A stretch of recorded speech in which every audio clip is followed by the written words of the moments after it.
Hola Rodrigo, ¿cómo estás? Qué gusto conocerte acá. Bueno, tomé cursos tuyos, tomé un curso tuyo para ser exacto, y te vengo siguiendo hace años en las redes sociales y para mí es un gustazo. Soy un fan declarado, ya te aviso. No sé si voy a ser muy objetivo en esta entrevista, pero me declaro fan.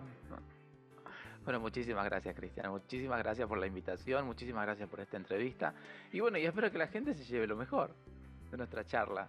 Exactamente, el lema de este canal es aprender, crecer y cantar. Salud, mi amigo, o sea, somos... Mm, por favor, a cualquier hora, en cualquier En momento. cualquier momento el mate siempre acompaña. Si hay charla, hay mate. Exactamente, exactamente. Así que bueno, te agradezco em, que tan amablemente nos compartas tus conocimientos. Así que vos sos fonoaudiólogo, para ser exacto, no quiero... Yo soy fonoaudiólogo, exactamente, licenciado en fonoaudiología y dentro de las especialidades que existen en el campo, que a rasgos generales son lenguaje y habla, deglución, audición y voz, lo mío es la voz. Vos cantada y vos hablada también. Voz cantada y voz hablada, sí. Por el tema de la voz cantada me interesé hace mucho tiempo, mucho antes de ser fonoaudiólogo, porque mucho antes de ser fonoaudiólogo fui músico. Ah, Entonces, empecé por ese lado, con el tema de la voz cantada, en un coro de iglesia, en donde me dejaron hacer un poco de desastre ahí. Y bueno, y después sí, ya cuando me tocó elegir qué estudiar, bueno, le encontré a la fonoaudiología este costado tan interesante. muy interesante y que los últimos 50 años, no quiero decir una barbaridad, ha evolucionado un montón, ¿no? Muchísimo, muchísimo, muchísimo. Venimos aprendiendo y se vienen descubriendo cosas que no tienen ningún tipo de desperdicio. Así que bueno, Totalmente, esperemos ¿no? que podamos reflejarla en esta charla. Sí, sí, la idea generalmente es dar un punto de vista, como siempre digo yo, es aprender, crecer y cantar. Uno aprende, toma lo que le sirve y lo que no sirve, listo. Yo siempre digo que hay momentos y procesos donde uno está listo para recibir el famoso dicho, cuando el alumno está listo aparece el maestro. Ujú. Así que listo, el que de esta entrevista tome lo que le guste y lo que no, bueno, siga su camino. O sea, yo tuve un profe que me Por supuesto. decía, yo grababa las clases y tomaba nota de todo, era muy, muy nerd. Y él me decía, no, quédate con lo que te resuene. Andate con eso. Eso es más piola que estar después buscando papeles y apuntes. Y aprendí un montón de esa persona, pero bueno. Pero vamos a echar. Tengo varias dudas yo también y sé que vos me las vas a poder aclarar o darme tu mirada mínimamente, ¿no? El canto para mí es una de las actividades artísticas más mitificadas de todas, porque el instrumento vocal no es como el piano, que uno lo puede ver cuando lo va a tocar. Uno tiene el instrumento adentro y encima es el instrumento y el que lo toca al mismo tiempo, no sé, yo por lo menos tengo esa mirada. Entonces es como aprender a tocar el piano con los ojos cerrados, como un ciego aprendería a tocar el piano, más o menos, Tal cual. hablando medio burdamente. Pero entonces yo creo que es una de las actividades que eran muy empíricas al principio. Entonces uno mediante observación, prueba y error iba sacando la voz y esto del talento y el don, ¿no? Que es un tema muy aparte. Y una de las cosas La más verdad. importantes que te dicen cuando uno empieza a cantar es el aire es lo más importante. Entonces uno dice, bueno, hicimos la cuenta como buenos latinos que somos, dijimos, bueno, importante mucho, mucho. Metemos mucho, sacamos mucho. ¿Qué me podrías decir vos? Escuetamente es un tema muy, yo sé que es un tema muy largo, pero el aire, ¿qué importancia tiene y cómo se podría manejar de la forma más funcional para cantar? Bien. Me quedo con el comentario que dijiste, ¿no? Somos instrumentos y ejecutantes simultáneamente. Entonces, eso hace que sea muy complicado. Por otro lado, además de ser instrumento, ese instrumento no lo vemos, sino que lo sentimos. Entonces ahí viene el problema, o no sé si problema, ¿no? Pero ahí viene la cuestión del mito y ahí viene la cuestión de lo empírico. Como es un instrumento que no vemos, sino que sentimos, bueno, cada quien puede sentir lo suyo alrededor de ese instrumento y de ahí se pueden escribir páginas y páginas y páginas y lecciones y demás. El tema del aire es muy interesante, la verdad, Muy. porque muy sumamente interesante. Porque fíjate vos que, tal como lo mencionaste, se le ha dado demasiada importancia en algún momento. Cosa que tiene su importancia, pero bueno, a ver, siempre en el tema de la voz, las importancias son en relación a. No nos olvidemos que lo que hace posible la voz no es solamente el aire, sino es la conjunción entre tres subsistemas, ¿no? Entonces tenemos respiración o sistema respiratorio, sistema fonatorio y sistema resonancial. Yo necesito que el aire sea proporcional y adecuado para los otros dos sistemas, o mejor dicho, para que los otros dos sistemas puedan trabajar de manera adecuada. O sea, eso como principio básico, ¿sí? No puedo... quiero hacer un puntito acá. Interrumpirme las veces que quieras. Estos subsistemas que vos decías, tanto respiratorio, fonatorio y resonancial, ¿tienen un orden jerárquico o es una interacción equilibrada que hacen? O sea, este más importante que este y este más importante que este, o trabajan los tres al mismo tiempo en una armonía saludable. Bien, trabajan los tres en una armonía saludable.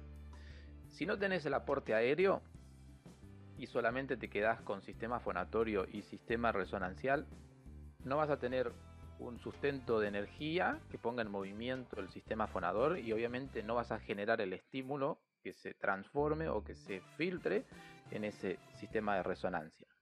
Si tenés aire, pero no tenés un sistema fonador y si tenés cavidades de resonancia o un sistema resonancial, vas a tener el elemento que da energía, pero no vas a tener el elemento que transforma esa energía de aire en sonido. Por último, si vos tenés el aire o la energía y tenés el elemento generador o transformador de ese aire en sonido, pero no tenés un sistema de resonancia o un sistema amplificador, ese sonido no va a ser eficiente para cualquier tarea. Entonces podés tener voz, pero no se va a escuchar, no se va a entender, no le vas a poder dar el color, la intención que vos quieras, ¿sí? Entonces, para que uno pueda decir, bueno, tengo voz, o mi voz sirve para, o lo que fuese que uno quiera hacer con su voz, uno necesita un permanente equilibrio. De ahí que cuando uno dice, bueno, vamos a pensar en el aire, está bien, el aire es uno de los componentes necesarios, pero ni el único, como acabamos de explicar, ni el más importante, diría, ¿sí? Porque con aire solo no hacemos nada, ¿sí? Y con los otros solos tampoco hacemos nada. Entonces, lo que nosotros tenemos que pensar es una situación constante de equilibrio y proporcionalidad. Por eso te decía al principio, el aire debe ser proporcional a lo que los dos subsistemas siguientes necesitan. El sistema fonador lo que hace es convertir ese aire en sonido a partir del movimiento de los pliegues vocales.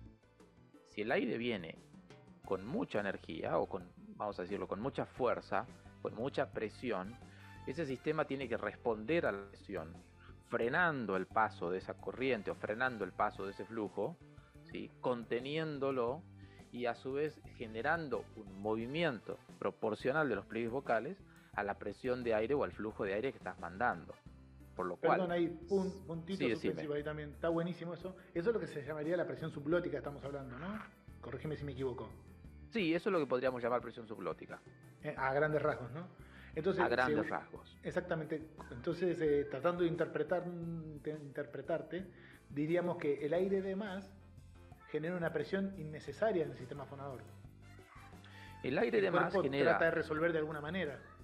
El aire de más genera una sobrecarga a nivel laringio, porque tiene que haber un freno mayor y hay un movimiento de los pliegues vocales que es proporcional al flujo de aire o a la cantidad de aire. Tiene algo que ver, perdón, parece que te piso, pero estamos con un pequeño delay, por eso parece que te interrumpo. No hay ningún problema. Es el famoso, digamos que sería el famoso, ¿me queda la voz acá de algunos alumnos? ¿Siento la voz acá? ¿Tiene que ver con eso? Tal cual, tal cual. Cuando siento la voz acá y se ve que se les hincha todo el sistema. Exactamente. Exactamente, porque ahí están usando más aire del que se necesita, están usando más aire del que requiere en ese momento para esa tarea el sistema.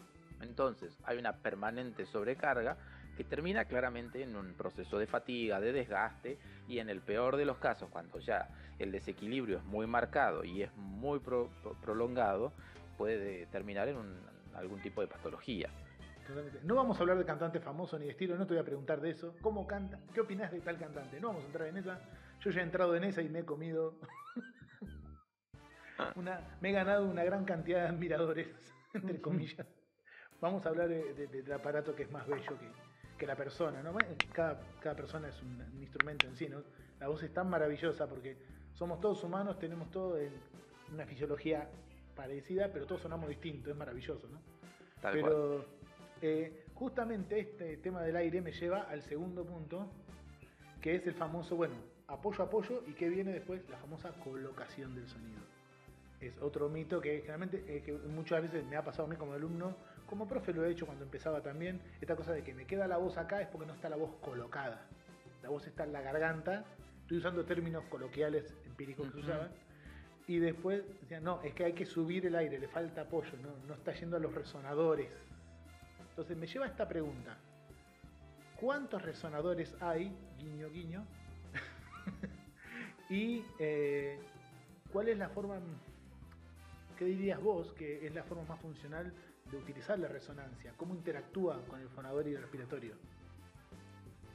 A ver, está bien, es un tema del que se puede hablar horas y horas. Horas, sí, lo sé.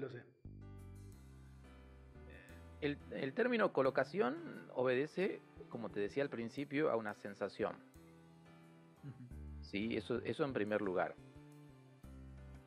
La realidad es que cuando el aire pasa el límite de los pliegues vocales, es decir, cuando el aire se transforma en sonido, ¿sí?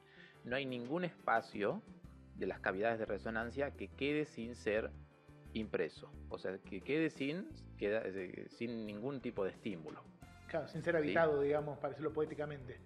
Claro, exactamente, ¿sí? Sin ser habitado. Me gusta ese término, esa expresión. Sí, me pongo poético a veces cuando tomo mate. Está muy bien, está muy bien. Pero, a ver, nosotros podemos tener, o podemos hacer, mejor dicho, podemos generar determinadas formas de ese tracto vocal que concentren en uno u otro punto mayor energía o mayor cantidad de sensaciones, ¿sí? Entonces es ahí donde uno se pone más poético y dice cantar en la máscara, sentir la voz arriba en la cabeza, o sentir la voz adelante, sentir la voz en el pecho, algo que bueno, todo pertenece al mundo, como diríamos, de las sensaciones, porque desde el punto de vista físico, digamos que bueno, es un poco más complejo, diríamos.